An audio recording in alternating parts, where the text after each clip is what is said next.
It feels like I was being set up to end up here. I mean, I shouldn't be here. I haven't done anything wrong. This is a witch hunt. The devil's been after me for years. Are you aware of the physical condition of your children? No. No. I've chosen to trust my wife with the children. It is here. We have just reviewed the newly released materials in the Ruby Franke case, interviews, jailhouse phone calls, and disturbing journal entries. We break all of this down for you right now. Welcome to Sidebar, presented by Law and Crime. I'm Jesse Weber. Well, if you have been following us here on Sidebar, if you have been following the Ruby Franke case from the beginning, this is a very big day. Utah authorities have just released a treasure trove of new videos, audio tapes, and photos in this criminal case. And I will tell you something right now. This is a lot. This is really important. If you want to know a new context, understanding, a perspective on what went down here, this is it. This is a comprehensive summary of everything that was just released. Now, before we even get into the materials themselves, I'm going to set the stage. So Ruby Franke, she was the once popular mommy vlogger. She started the now defunct 8 Passengers YouTube channel with her husband, Kevin Franke, documented their lives with their 6 children. It was eventually shut down in the wake of child abuse allegations. People took issue with their parenting techniques in these videos, like one child being forced to sleep on a beanbag for months, another one where the couple's young daughter was not provided lunch for school. But you fast forward to August 2023, and Ruby Franke and her purported business partner, Jody Hildebrandt, are arrested. Each of them are charged with aggravated child abuse after 2 of Ruby's youngest children, identified as RF and EF, were found at Jody's home. They had been malnourished. They had injuries. Evidence suggested that RF was tied up. He had duct tape on his limbs. He sustained severe wounds. RF had actually escaped Jody's residence, climbed out of a window. He was the one who ran to a neighbor who called 911, and that is when the boy's sister was found by police hiding in a closet, absolutely terrified. In fact, the case summary that accompanied this document release reads, quote, "The ensuing investigation revealed that Ms. Franke and Ms. Hildebrandt held Franke's 12-year-old son and 9-year-old daughter in a work camp-like setting. The children were regularly denied food, water, beds to sleep in, and virtually all forms of entertainment. They were also prohibited from interacting with others and were hidden in the home when others came to visit. They were forced to do physical tasks like carrying loaded boxes up and down stairs and sitting against a wall without a chair or stool for hours at a time. The children were also forced to do manual labor outdoors in the extreme summer heat without shoes or socks. They were similarly forced to stand outside on a cement patio in the summer heat for hours and even days. They were beaten, and the 12-year-old was bound hand and foot after a previous attempt at running away. Additionally, the children suffered emotional abuse to the extent that they came to believe that they deserved the abuse. The investigation found that religious extremism motivated Ms. Franke and Ms. Hildebrandt to inflict this horrific abuse. The women appeared to fully believe that the abuse they inflicted was necessary to teach the children how to properly repent for imagined sins and to cast the evil spirits out of their bodies. Just unbelievable. And we know that Ruby and Jody, they work together as part of Connections, the life services coaching organization. Jody was listed as a mental health counselor. Ruby was listed as a mental fitness trainer. They both ended up pleading guilty to 4 counts of aggravated child abuse each, both sentenced to 4 terms to run consecutively, meaning one after the other. But in Utah, it's not up to the judge to set the exact prison sentence. It's actually up to the Board of Pardons and Paroles. They determine when these women would be released. So what we're talking about with the law is they can't serve more than a maximum of 30 years in prison. So really, it's about 4 to 30 years in prison as their sentence. That's what we mean. And by the way, I should also tell you as we go through this, when we talk about Kevin Franke, he filed for divorce from Ruby Franke. Keep that in mind. Well, after the conclusion of this legal case, the Washington County authorities released these materials. And with that release came a press release that reads in part, quote, "Neither Ruby Franke nor Jody Hildebrandt appealed their convictions for aggravated child abuse. Pursuant to the Utah Government Records Access and Management Act and the practices of this office, all of the case records classified as public are now available." With that, let's get into it. First up, we are going to start with this absolutely heartbreaking footage from a security camera outside of a home. And it shows RF, Ruby's 12-year-old son, after he escaped from Jody's home. And in this video, you see him in a long shirt and either what appears to be underwear or shorts going over to this house, walking over to the front door, ringing the bell, waiting at the door. No one answers. I mean, it appears he's emaciated. He has these incredibly thin legs. Looks like blood or wounds are on his legs. No shoes. He looks incredibly weak. But then we actually have this other video from when RF arrived at the neighbor's home, the neighbor who ended up calling 911. Yes. Hi, I was just wondering if you could do 2 favors. Well, what are they? Taking me to the nearest police station. Well, actually, just one's fine. What's going on, son? Have a seat there. It's personal business. Have a seat. What's your name? How'd you get here? We then see video of these neighbors giving RF food because he was clearly so hungry. He's hungry and he's been young. He's had various stocking feet. So he escaped. We need the police here now. They're on the way. And you remember that now infamous 911 phone call from that neighbor, very emotional. Well, here's a different angle. Here is him on the phone with 911 dispatch, but it's captured from his home surveillance camera. I just had a 12-year-old boy show up here at my front door asking for help. And he says he just came from a neighbor's house. And he's emaciated. He's got tape around his legs. He's hungry and he's thirsty. Need someone immediately. It's heartbreaking. It's just tough to listen to no matter what angle we're showing that. But let's go to the body cam footage. That was big in this release. And we're going to start it off with body cam footage of Jody Hildebrand when she is taken out of her home by officers as they are searching her house. Open the door!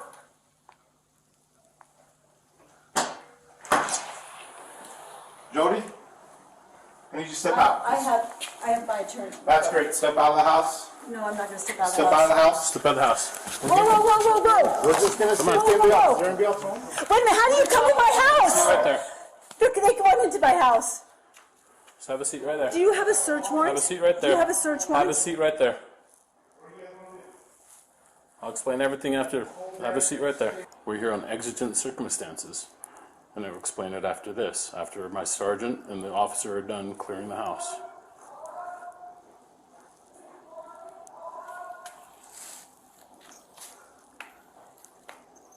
Is there anybody else in the house? Yes. 2 kids? There's a little girl. Just one? She's right over here. Okay. How old is she? She'll be 10 next week. Okay. Throughout this video, you see Jody almost shocked, trying to fight crying. You see her at one point sitting on the couch, not really doing anything. Police then end up finding a child in what appears to be a closet. Are you going for the union here? Hey, you okay? Is it just you in here? I'm Sergeant Tobler. What's your name? I just have one. Where's your sister at? Contact one. You okay? Huh?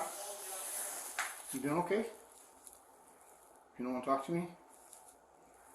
Yeah, that's okay. Can you come with me though? We got Jody out here. You know Jody? She's outside with us. You take your time, bud. I'm in no hurry. I'm a police officer. Did you know that? I don't mean to hurt you at all. You're okay. Do you need help? Now, it appears that that is EF, RF's younger sister, we believe 10 years old at the time. And it seems like officers think that she's a boy at first, maybe because of her physical condition. She was so emaciated. And there's a conversation more in these recordings where it seems that Ruby had maybe cut her hair or threatened to cut her hair, so that could have contributed to as well. but the child doesn't appear to say anything. And then you hear an officer describe this horrific situation over his body cam when he's outside. It's underneath the tape. As soon as they took it off, you can, even outside, you can smell. You can smell the flesh. And then the transport, or put him in the ambulance. I went in there. They started cutting more off of it. You can see the wounds on the back of his ankles, around the front of his ankles, and then on his wrists as well. Yeah, he said he was tied on the ground with a rope.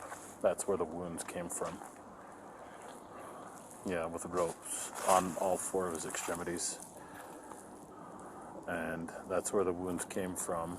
They put cayenne pepper mixed with honey, he said, on the wounds, and then covered that with the plastic saran wrap and then the duct tape over the wounds. There are a lot more videos too. There is body cam of police gathering evidence. There is body cam of searching a room found behind a giant safe door. There is more body cam where there is no audio. There appears to be a video of maybe RF walking around a cemetery. But I have to call out this very, very disturbing video of RF in the ambulance being treated for his injuries. How did you get the ropes on you? Who did them? You're not in trouble with me, okay? We're just trying to figure out what's going on. Our main focus right now is you, okay? Who put the ropes on you?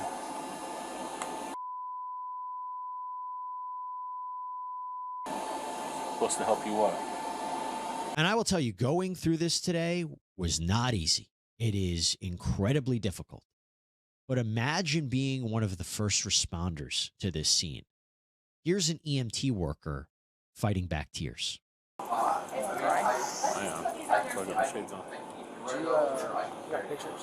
I'll take more. If you want me to send them to you.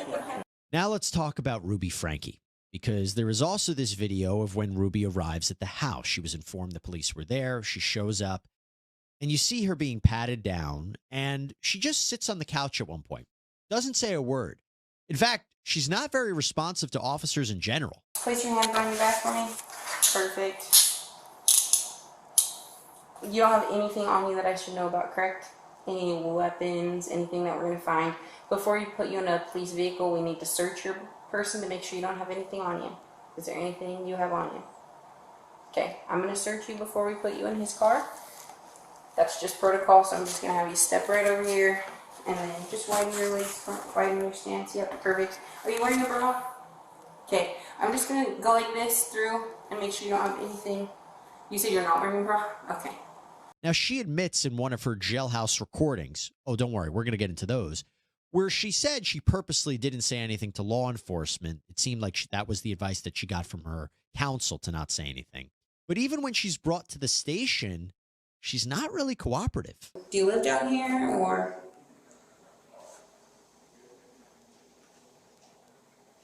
Or do you live up north? Do you want to talk to me about where you live, or how many kids you have?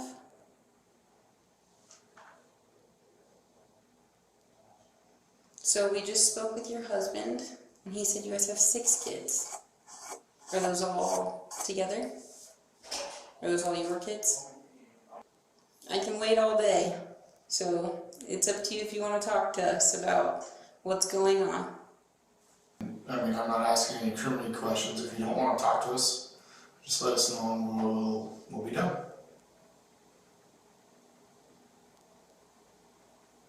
I've already told you. That you want a lawyer? Okay. Okay. Okay. Easy enough. Thank you. When I'm watching this, by the way, I can't help but be reminded of what Ruby said during her sentencing. You might remember this. Remember when she said that she was taught that the world was an evil place and it was filled with cops who control? That might be why she's not saying anything. That might be why she seems to have this distrust of law enforcement or doesn't want to talk to them. If she was under that distorted belief There you go. Well, let's also talk about the video of Jody's interrogation. I'm a little nervous. You're you know, to be honest with you, if I was sitting over there, I'd be a little nervous too. So don't worry about it. We're just here to talk, to get your side. I watched too many detective movies. How yeah? So I trust my attorney. He said, don't say anything. And I said, I have nothing to hide. And he's like, I know that, but just let me be there with you when you talk. So you guys seem nice people. Yeah. I'm not trying to hide anything. I'm not trying to be difficult. This is really, if you knew all the pieces, I think you'd have a lot of empathy for what's going on. I'd like to just tell you, but I don't know who you are. I don't know if you're gonna flip my words. I don't know. And that's the good thing about cameras. Everything, it's pretty much double recorded, audio, video, and it's for the safety of for you and for us, because we don't want to flip your words. And this will all be pretty much right there to support you. So we're not going to use anything against you. Be so insistent then. He's an honest, good man, goes to church. I trust him. Why would he say that to me then? I don't know your attorney, to be honest. Well, I'm just saying he's a good good, honest man. Yeah, and I'm an honest person as well, so we get along great. And he just said, do not say anything. I'm a psychologist. I've watched people flip things all the time. So I get it. I sit on your side. I get it. I wish people didn't do that, but they do. And one of the final videos we got was of officers taking Ruby Franke and Jody Hildebrandt to jail. All right, I'm gonna have you stand up, all right? Thank you. Go ahead and face this officer. Go ahead and place your hands on top of your head. And rest your finger, please. Thank you. Just put your hands on top of your head. You're good. Look to your left. Okay. Thank you. We'll get you a card when you can get with Adam and schedule that. Okay? How do I schedule that if you guys are on the phone? We'll give you a card with the phone number. You can go out the front door to my vehicle out there.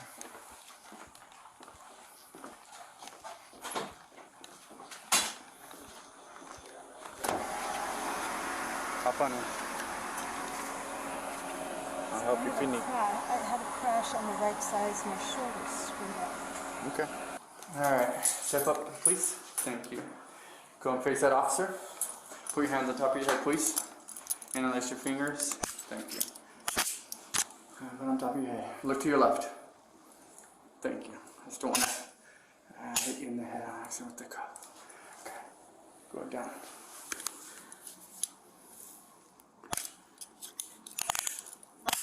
I just want to let you know what criminal charges for, so you're under arrest. It's going to be 2 counts, second-degree felony of child abuse or neglect, okay? Do you understand that or no? Are you okay? I'm wondering if there's like a medical clearance that needs to, like, do you need medical attention before you go to the jail? Okay. For the malnourishment, you guys are in direct custody of those kids. Okay, do you have any questions for me at this time? No questions? Okay, you can hop in. Now, we also received a lot of photos from Utah authorities in this document dump. Many of them show the inside and outside of Jody Hildebrandt's home in Ivins. The house itself is huge with staircases, corridors, doors, every direction the police looked at as they searched the home. We never really got a good grasp of what this house was like until now. Some of the photographs show evidence that investigators were compiling against the women, including pictures of the duct tape, rope, gauze, the cayenne pepper and honey solution that they used to treat wounds. Other pictures showed pantries full of food that the children were clearly not allowed to eat. And still, there were these other photos that showed the actual wounds to both RF and EF. And I will tell you, they are just too graphic to show. It's too much. And as we've mentioned, RF still had duct tape on his ankles and wrists when he was taken to the hospital with what appeared to be infected wounds underneath. And I'll say this, these wounds, seeing them, worse than I could have imagined. Now, Ruby Franke's journal entries, that's what we're going to get into next. This was one of the largest documents released in this massive information dump. It is a 60-page journal, apparently written by Ruby Franke. Not only does it give a timeline of events, but it records the brutal treatment of these two children. Some parts of the journal have been completely blacked out by officials. They've been redacted, but what remains, it really leaves nothing to the imagination. At the beginning of the journal, on a page titled Timeline, the journal says that Jody received a blessing from the temple president on May 21st, 2023. Then Ruby, along with her 4 minor-age children, went down to Jody's house to do, quote, spring cleaning. The first mention of punishments for RF are on June 30th, 2023, when the journal states, quote, he refuses to do wall sits and says he's done. The next day, it's noted that RF has to sleep outside. On July 14th, we have our first mention of EF. It states E refuses to work, screams, has hair shaved off. It also states that the next day, RF ran away in the middle of the night and Ruby found him a couple hours later. So clearly not his first escape attempt. So then there are several redacted pages, and then the journal seems to jump back in time to a little bit to July 9th and July 10th. On the 10th, the journal states, quote, it's R's birthday, and he doesn't even know what month it is. E and R have been in so much deviant behavior, they won't control their bodily functions. They are both furious. Their selfish, sinful lifestyle is being intervened upon. I told R he emulates a snake. He slithers and sneaks around looking for opportunities when no one is watching, and then he scurries. If he wants to emulate the Savior, he needs to be 100% obedient with exactness, no wavering, no hiding. No wonder that the prosecutors said that this was also a form of emotional abuse as well. Really putting the blame on these young children. What do you think they're thinking? Then a few pages later, Ruby writes, quote, E is better behaved with Jody. She likes to think she can still manipulate me. I gave her a pixie haircut. All her long hair is gone. No more distracting with hair. R told me he would rather have a glass of water than me as his mother. And we know that both children were being denied food and water. Ruby even writes that RF was caught stealing water from the garden hose. Stealing? Ruby also writes, quote, E told me she figures they had been here 8 weeks. I asked E if she felt like she had made progress over the 8 weeks. Yes. I told her she was delusional. She made no progress. She continues to lie and manipulate. Last night, her screaming and headbanging were evidence of no change. By the way, we're talking about a 9, 10-year-old at this time. On July 14th, Ruby writes, quote, E woke up. I reminded her that if she whined, cried, or squinted her eyes at me or soured her face, I would be buzzing her hair. If she was going to act sick, she can look sick. She agreed with a smile. I told her because she didn't listen the night before, she would do 2 sets of boxes and stairs with a 5-minute break. She did the first set easily and agreeably. After 5 minutes of rest, she began whimpering. When she got to the bottom of the stairs, she slipped and dropped the box. I put her in the dog wash and shaved her head, then back to the boxes. This is disgusting. And we also know that Ruby and Jody forced the children to stand outside in the hot sun in the Utah summer, where it can get up to 120 degrees. In a journal entry, Ruby writes, quote, when E was outside today and it was hot, she acted like she was dying. So pitiful. I told her the heat in hell is much hotter than God is going to burn the wicked, so either get used to it or start changing. The journal also describes what happened when RF ran away in July. He had been made to sleep outside on the patio near Ruby's bedroom. She woke up in the middle of the night and he was gone. She and Jody both went out in the cars to look for him, and she writes, quote, then I see R walking on the left side of the road. I call Jody to let her know. I turn the car around and stop. I get out of the car. R is shocked to see me. Get in the car. Are you shocked to see me? R nods his head and gets in. Me and R in the front. 2:45, I woke up. 3, we leave in cars. 3:14 a.m., I called Jody with R. The sun started lighting the roads just an hour and a half later. The devil wants me in prison. My children dead. I meet Jody back home. Ruby continually talks about her children being evil, possessed by demons, and unwilling to repent. She writes about locking them in closets, poking them with a cactus, making them do physical exercise for hours. She also writes that Jody has been actively looking for land to buy in Arizona where they could really dig into fixing the kids. Can you imagine if that happened? Would these kids even be alive? But this also, I will tell you from a legal point of view, fills in a lot of those details that we read about in their respective plea agreement documents, the specific details of abuse. And I imagine these entries are what proved what happened to these kids. And it shows how tough it would have been for them to defend themselves at a criminal trial when you have these kind of journal entries. As if the physical injuries and the accounts of the kids weren't enough. Just read this stuff. Look, this is incredibly tough subject matter. And I know I always say it, but I'm going to say it again. It is our privilege to be able to bring you these stories, to break them down for you. And the reason we're able to continually do that is because of the support that we get from our very special partners. And I just want to highlight the sponsor of this episode, Morgan & Morgan. Not all law firms are created equal. That's clear. Morgan & Morgan, America's largest injury law firm, they're the biggest for a reason. You know why? Because they win a lot. And what I mean by that is they don't settle for lowball insurance offers. No, they fight for the compensation their clients deserve in injury cases, even if that means having to go to trial. In fact, they've recently secured verdicts of $12 million in Florida, $6.8 million in New York, and $26 million in Philadelphia. All of these, by the way, significantly higher than the highest insurance offers in these cases. And what else do they do so well is that they make it super easy for their clients. They have completely modernized and streamlined the process. From submitting your claim to signing contracts to talking to your whole legal team. They have over 1,000 attorneys, by the way. It can all be done on your smartphone. Seeing if you have a case, it only takes a few minutes. So if you're injured, you can start by easily submitting a claim at forthepeople.com/LC sidebar or by dialing pound law. That's pound 529 on your phone. But now we move on to another piece of this document release. And that is when we have to talk about the jailhouse phone calls. These calls are almost always recorded, and inmates and defendants, people on the other side of the line, they know this, and yet they say things.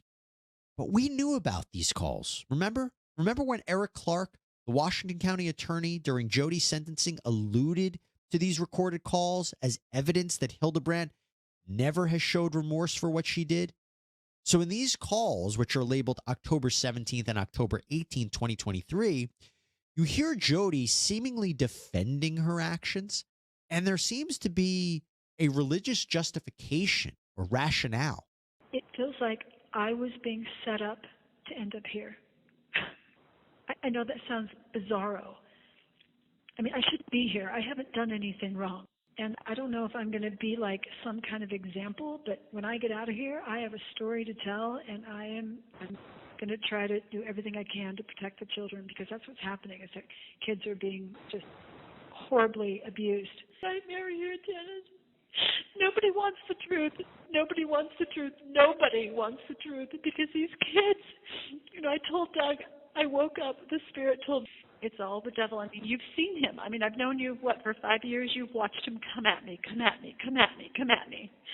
And you're exactly right, because he knows I know what he's doing. And he uses these kids. And he uses all of us as the adults, the parents that don't hold the kids accountable. So now it's abusive to make a kid sleep on the floor. It's abusive. Or it's abusive to, that's ridiculous. It's ridiculous. You can't even raise your kids anymore. He doesn't seem really animated. He seems like, the pictures are going to destroy you. And I'm like, we didn't do that. We didn't do that. Those pictures we did not do. He did that to himself, yes. Did we put that on him and then he rubbed around and cut himself? Yes. But we didn't do that. Wow. Now, I want you to keep in mind that the idea of the devil and the evil spirit, keep that in mind. But the idea that either she is not taking responsibility for the injuries of the children or that it's not really abuse, this is why it wouldn't be so surprising if the Board of Pardons and Paroles may not be so quick to release Jody. But the jailhouse phone calls weren't just from Jody Hildebrand. No. We also heard from Ruby Franke. And there is a bit of a progression here, because listen to what she says when she's first arrested. Specifically, it seems about the kids' injuries. And this appears to be calls that she had with Kevin, Franke, her husband, the day after she was arrested. They're labeled August 31st, 2023. This is a witch hunt. The devil's been after me for years. They're going to be in the hospital for 3 days. So weird. It's just not necessary. like trying to exaggerate this. Well, they didn't show me any pictures or anything, but the way they described it, it was very serious. So the way that I hear that is she is basically saying the kid's injuries are overblown, which, by the way, if you recall during her sentencing, didn't she say something to the effect of the minute the officers put the cuffs on her, she had been set free, she knew that she did wrong, something to that effect? That doesn't seem to be consistent because it seems like she was still defensive and justifying what she did in the immediate aftermath of her arrest. And by the way, remember, as I said before, when she's arrested by law enforcement, she's not that cooperative. She's not even talking to them. By the way, that reference to a witch hunt and that the devil had been out for her for years could possibly be referring to the fact that the Frankies had faced controversy for some time over their videos, the allegations of child abuse. But again, in the first few days of this arrest, you hear Ruby defending not only herself, but Jody. And the man on the call with her, Kevin Franke, or it seems to be Kevin Franke, seems to be supporting her. But the most upsetting thing is that I am completely misunderstood. That is the most horrible feeling. Like my own family misunderstands me. They misinterpret me. And poor Jody, they misinterpret her. They misunderstand her. She puts her neck out on the line for people, and then they get mad at her. I mean, it is just horrendous. It's horrendous. And you know what? Every Joseph Smith, every wonderful man of God has had to be misunderstood. That's right. And so I'm going to get out of this. Who knows? Maybe in 10 days I'll get out of this. If I'm, if truth prevails right now, or, who knows, like 20 years? I don't know. I don't know how long. But I'm going to step out. I'm going to say I went through everything. God told me when I was driving before I called you. I didn't have any information. I didn't know anything. And the Spirit said, your children are going to be removed. Truth in our family, and thank you. I am committed to our family. I'm committed to you and our marriage, no matter what happens. Thank you. Thank you. I will be here to support you in any way that I can. Well, thank you for stepping up. If she really believes that, yeah. We're going to get to Kevin in just a minute because he has a police interview. But I mentioned how there was this change with Ruby, defending herself, defending Jody. That changed as time went on because this is only the next month, labeled October 27th, 2023. I really did feel like the arrest was like a rescue. Like I just felt so many angels around, and it was like a relief. It was just really kind of surreal. That's consistent with what she said at her sentencing, the brainwashing, her eyes finally waking up to what she had done, and that Jody Hildebrand had controlled and manipulated her, if you believe that. Well, listen to what Ruby says now in December 2023 on 2 separate phone calls. I could not come out of this without his grace, without his mercy, without his help. This has been the strangest and the most miraculous intervention. It put everybody where they needed to be. It separated me from Jody, so I'm not hearing her. And I think just being gone and not hearing her has cleared a lot of things up for me. Did you see that Jody pled guilty today? I did see that. Yes. Is that a relief for you? Mm-hmm. Yeah, it's a big relief. It's a big relief. There would have been positive the other way too had she not pled guilty. There's enough evidence that she could have been convicted for life, but that would have been messy. It would have been really messy. Jody, she can lie on her paperwork, and she probably will. I don't think she's going to give them her history. But I think in the interview it's going to be apparent that she's mentally ill. And so that will affect how long someone, because they're looking how how repentant are you? How much responsibility are you taking? How are you aware that what you've done is wrong? And she's not. She's the only reason she pled is because she didn't want to do life. She knew I would testify. How gullible was I? Oh my gosh, how much power I gave this person, and I didn't see it. He's like, Jody denies everything. She denies having anything to do with this, and I was shocked. I was like, what? And I'm still telling Lamar, like, you know, all of the justifications and all of the, you know, I'm talking like a criminal. I sound like a mad person. He was so patient with me. He was so patient with me. He would just look at me and like kind of dumbfounded, like I'd said 2 + 2 is 7, and I really believed it. And he would just stare at me. I'm like, what am I saying that's so off? And but that's because I really believed it. But then when I heard that Jody was not talking like that, she was denying the whole thing, it told me she knew all along. And then I was like, crap, what am I on?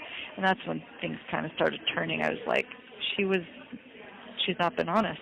I didn't know she wasn't honest. I didn't know she would lie. And it's like, what else has she been lying about? Where else have I been deceived?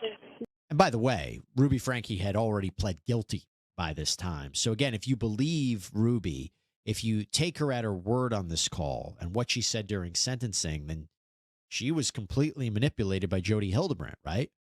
I do wonder, after her mental health evaluation that she referenced and some of this other evidence, if it would actually help her to be released earlier than Jody Hildebrandt. It's hard to say. She did plead guilty to severely abusing her own children, so manipulation or deception or brainwashing maybe can only go so far. Okay, now moving on, in this evidence drop, there were 2 interviews with Kevin Franke, Ruby's husband, now estranged husband. He's filed for divorce. One was in person with the police at the Ivins police station on the day that Jody and Ruby were arrested and the children were taken to the hospital. And we're going to start with this first in-person interview. The police are trying to piece together exactly what is going on here. Kevin seems to not really know what's going on. He tells the police he got a call that he needed to come pick the kids up in Ivins, but he won't tell them who called him. We learned through Kevin's attorney as the investigation progressed that it was Ruby that called Kevin to say that there was an emergency, but at the time of this interview, he kept that to himself. We actually heard that before when he was speaking to Ruby about how she called him, but let's hear what he had to say to law enforcement. So are they all living with you, or? No, I haven't seen them for over a year. Any of them? No, none of them. For a year? Over a year. Okay. I've been in a separation. From who? From my wife and family. What's your wife's name? Ruby. Ruby. When's the last time you saw Ruby? The last time I saw her Yeah. was the 18th of this month. We met to, she requested me to sign over vehicles, or the titles to the vehicles, the vehicle that she drives, that were all in my name. When's the last time you physically saw Russell or Eve? The day that I moved out, July 24th, 2022. 24th of 2022?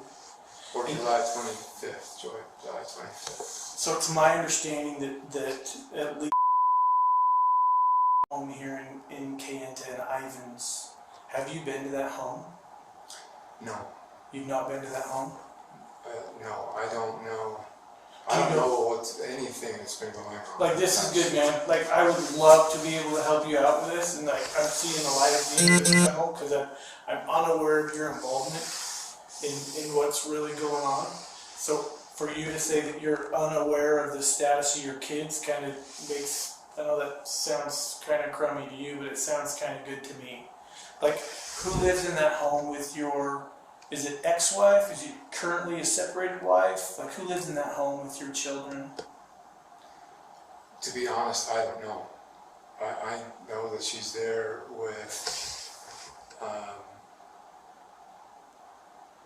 4 of the children, and our 2 older children have moved out. Have you communicated with your wife regarding like discipline with your kids or their care or their physical well-being?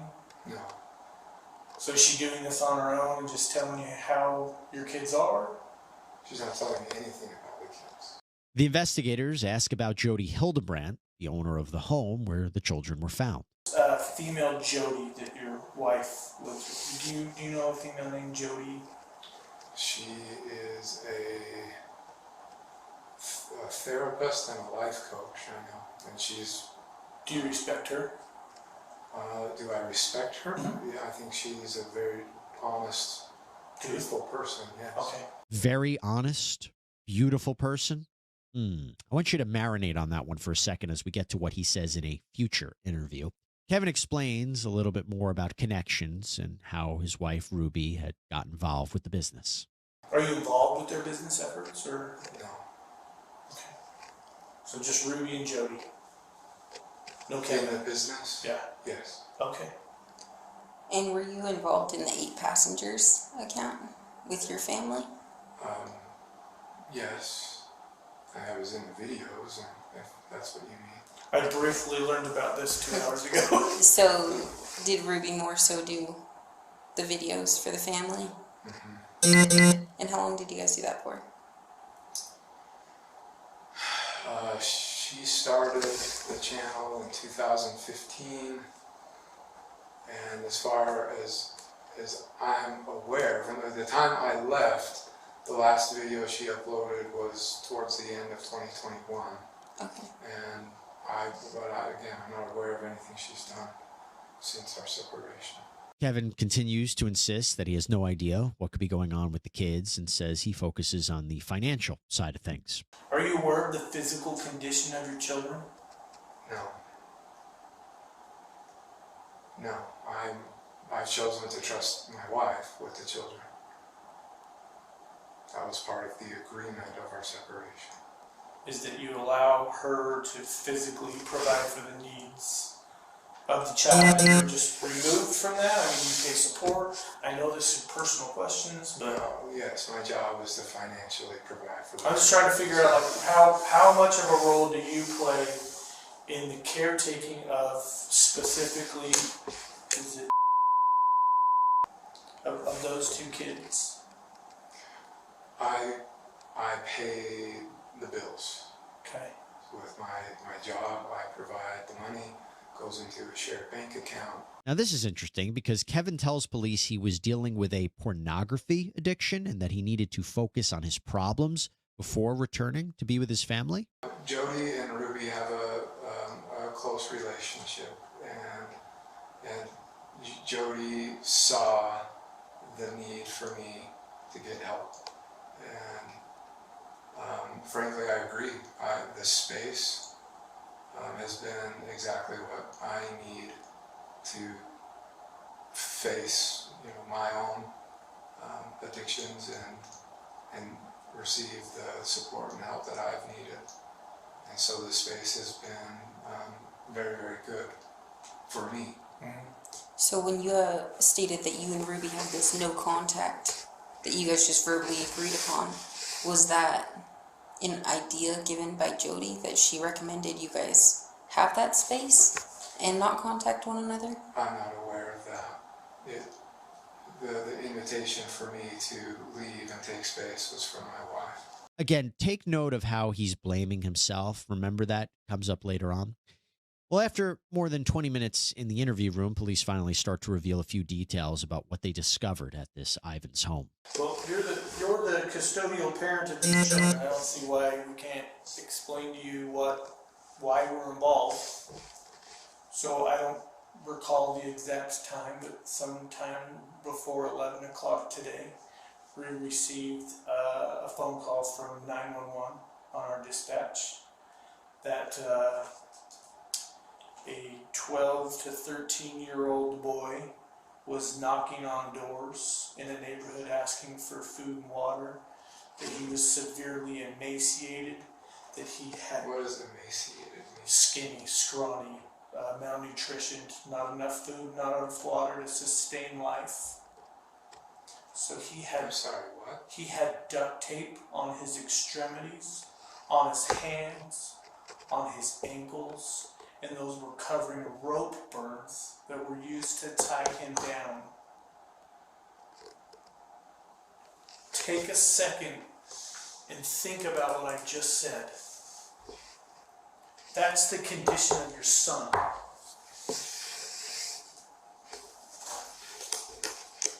Given that information, your son was taken to the hospital. A warrant has been applied and granted by the Department of Child and Family Services to remove both from your wife's care. So no one right now is going to have access to these two children based on their physical condition. Do you understand that? I understand. Would you condone that behavior? Would I condone that behavior? That's my job. My job is to find out your knowledge of the treatment of these based precious on your description, children. No. But again, I don't know the details, or I don't know what's going on. But as you described that sounds horrible, disgusting. No human being should be treated like that. Okay. That's my thoughts, but again, we might be different on that.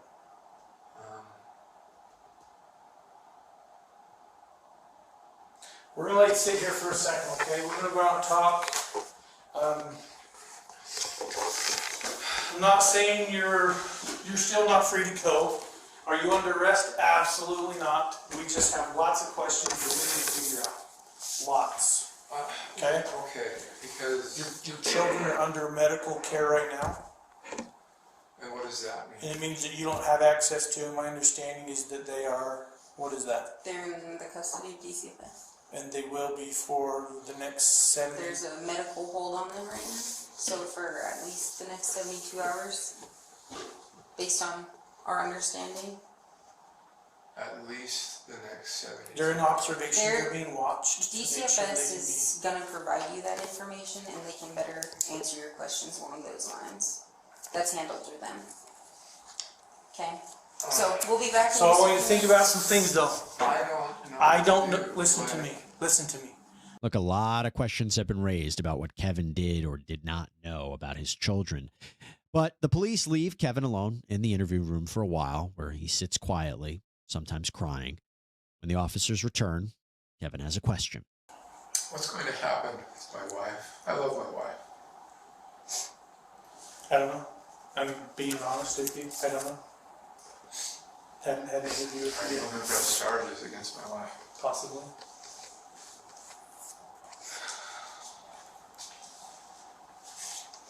I think given the circumstances, that's highly appropriate, but again, I don't know your wife. I was hoping to gain some insight from you, but I don't necessarily know that that's something you wanted to. I trust her. A road you wanted to travel down with me, so. And not without legal representation. Yeah, alright, I get it. But I love my wife, and I trust my wife. And so, I mean, this feels like getting run over by a steam truck while you're sharing with me today.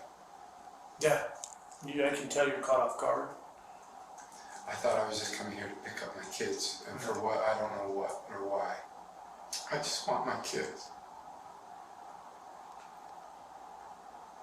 I just want my kids, I just want my family. Now, Kevin was never in custody.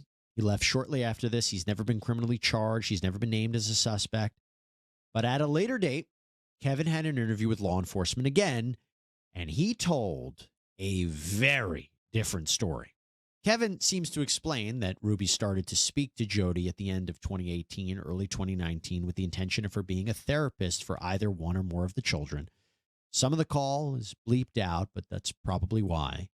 And then you're going to listen to what happened next. Jody always had a larger interest in communicating with the parents more than with the actual patient, which I've always found curious. But her theory was, if you want to help your child, you have to help yourself first, and then you'll know how to help the child. So she spoke with Ruby frequently. It got strange around the fall of 2020. The Hannahs were trying to convince and bring Ruby into thank you. Thanks. Into this organization called Connections, and that particularly were focused on things like lust versus love, and healthy marriages, happier marriages, happier relationships. She invited me to go to it was like a conference or something held at Thanksgiving Point in Lehigh. And my impression at that time was this is absolute craziness. This is a bunch of man-hating women that are just looking for excuses to tear down their husbands. And I mean, that's what it felt like to me when I was in there. But it was confusing because there were people that I respected a lot that were up on the stage with microphones in hand, giving testimonials of how great this was and how it changed their lives and their marriage, and like the Hannahs were among them, and so yeah, it was confusing. Assuming this is all true, by the way, this provides context on how the relationship started with Jody and how and why Kevin started becoming involved. And he talks about how he would join the men's groups, but he was questioning it. He didn't really think that he did anything wrong. And when he talks about that, he then refers to having a deep conversation with his wife, Ruby. For 2 hours, Ruby very emotionally just shared how she felt in our marriage and how the things that I, over 20 years of marriage, asking for sex as a husband frequently, or asking her to wear lingerie or things like that, how that made her feel. And it was really emotional, and it touched me. Like, I didn't realize that she felt so strongly about that she felt so hurt by that. And so I committed that I would really give it a go. And I stayed in the men's group. And so, in that men's group, I met with Jody every week. And from there, he goes on to talk about Passengers, the YouTube channel, how it fell apart, particularly after the release of the infamous video of their son Chad, revealing he'd been forced to sleep on a beanbag for months. He says they lost 90% of their income when this channel basically fell apart. And he said how Ruby became so distraught over this, how she found validation in Jody Hildebrand. But he also said that things were actually going very well with him and Ruby. They were less intimate, but they were closer. So he started to think that this whole connection stuff may be working, and he was happy to be the guy on stage. He believed in it, which I want you to think about because, again, you're going to hear where he's questioning everything that Jody did and everything Ruby believed in. But he's also the same guy who you just heard earlier kind of giving different answers to police in his initial interview. Just something to think about.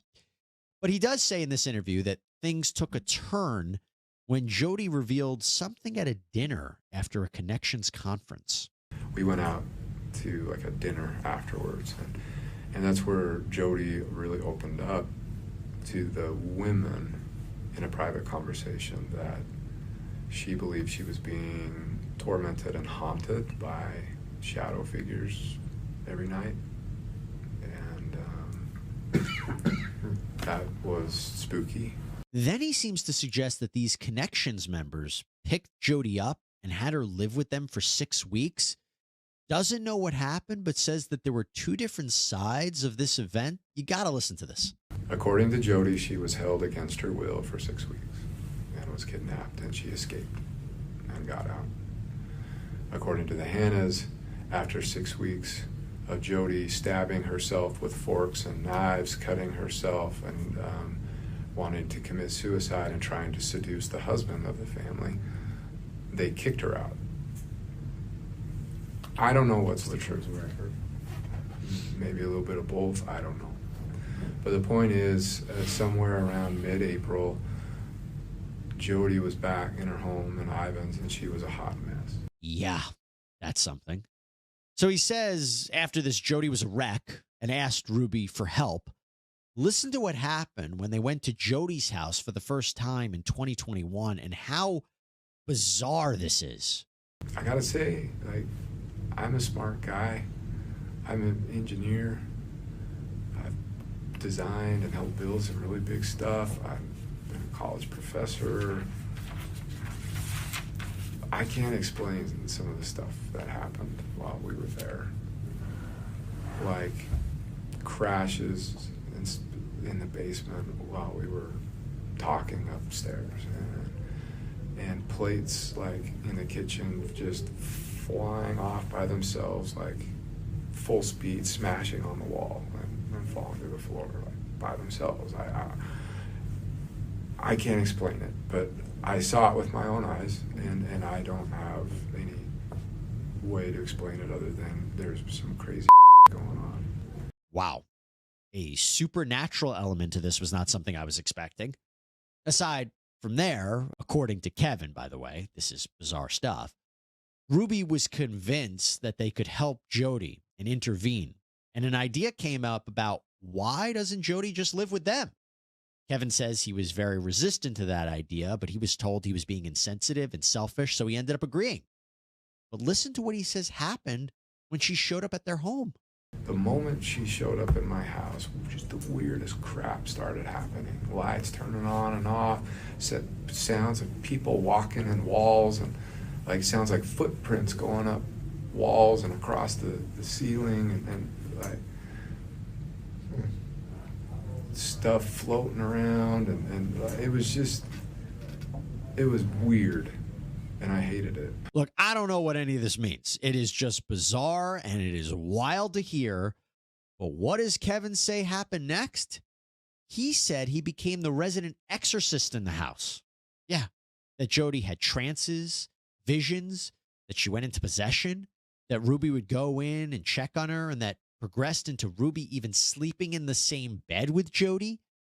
And Kevin made sure to highlight that Ruby, Jody, and Pam Botcher, we have mentioned before here on Sidebar. This was another Connections employee. Actually, Ruby's middle daughters were staying with Pam and her husband when Ruby was arrested.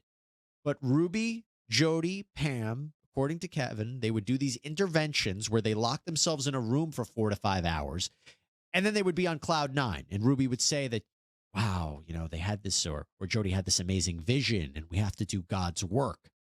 By the way, Pam Botcher has never been criminally charged with anything in this case. However, earlier in the interview, Kevin did say that she is tied to all of this. So then Kevin says that at one point, Jody got upset that during an intervention, Chad, their son, was in the backyard with his friends, and it turned into this whole big thing. And that is when he says Ruby, for the first time, mentioned the separation. And he talks about what an in-home separation looked like. It was hard. Basically, there were all these rules now placed on me. Like, I could leave when I wanted, but I couldn't come back until Ruby gave me permission. I couldn't come into the kitchen to eat until Ruby gave me permission. And the upstairs where Jody roamed was completely off limits. I couldn't go upstairs anymore in my own house. And there would be, Ruby would dictate all of the terms of how our interactions would be, when we would talk, and that was hard. And it was during that time that I really became, I would say, dependent upon Ruby. Like, if she said a kind word to me, like, my whole day was made, right? Kevin talked about how there was an apparent effort for Jody to gain control of the 8 Passengers brand, the channel, and give nothing to Ruby in return. And how their YouTube manager was like, this is a red flag. Jody is scamming you. So Kevin says Ruby fired the YouTube manager and threatened Kevin with another separation. She allegedly claimed that this is not about money, but doing God's work. All the while, Ruby went on trips with Jody and Pam. And he goes on to say how his interactions with Jody became more strained, that she isolated him, that she told him he can't be a part of the men's groups, that he needs to be alone with God. Says he started to question his sanity after all of this.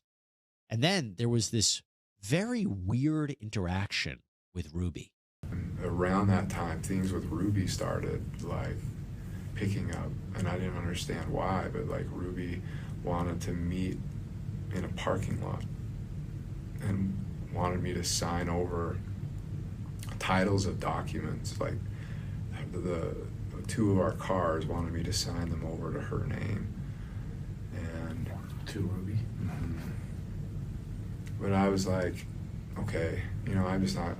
I'm in total compliance mode at this point. Just like, I'm a good husband. You see, you can trust me, and so whatever she asked, like, sign over the cars to me, no questions, just okay. And then another thing, she was like, I might want to do an investment, but I will need your signature.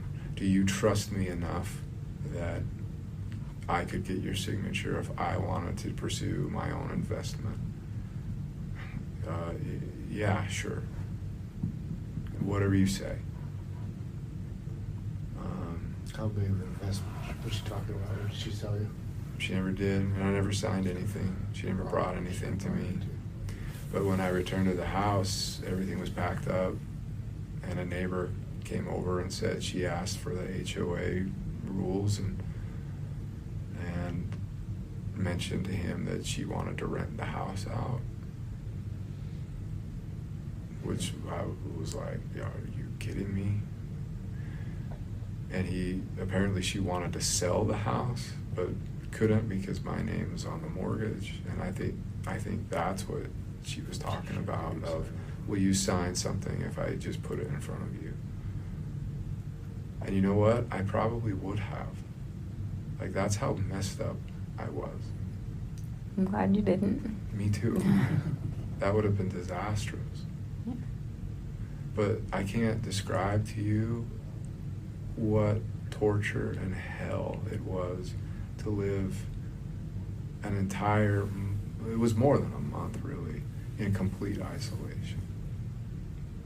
Believing that I was like evil and, I mean, manipulative and lying and selfish, and that I had abandoned my family, and that I was more interested in my selfishness than my family. Now, in one of the recorded phone calls between Ruby and Kevin, Ruby says in light of the separation, she was thinking of ways to make money. Maybe that's why she wanted him to sign over stuff. But moving to the kids, we know that Ruby and Kevin were separated. Kevin acknowledged that he had no idea what was happening with the kids during this summer period, that he was made to believe everything was blissful and good from Ruby. He says he still didn't understand how he was being accused of abandoning his family, because he was like, I want to be with my family. And then, of course, we know how everything went down. But there is one more nugget from this interview that I have to share. And it is about what was found at the Ivins home of Jody Hildebrand when she and Ruby were arrested. When the warrant was issued, there was a bag with $85,000 cash in it. And I understand her lawyer, Ruby's lawyer, has all that. I'm not. Which home are we talking about? Ivins. In Ivins? In the Ivins home. We don't know. The money was left where it was left. We didn't take it when the house was secured when we left. We're assuming that Lamar Windward was able to retrieve it, but we don't. I can't tell you. Yeah. One or the other. So here's kind of the issue. That money, she cleaned out their bank accounts. The kids' savings accounts. Yeah, and yours too, your joint account. Yeah.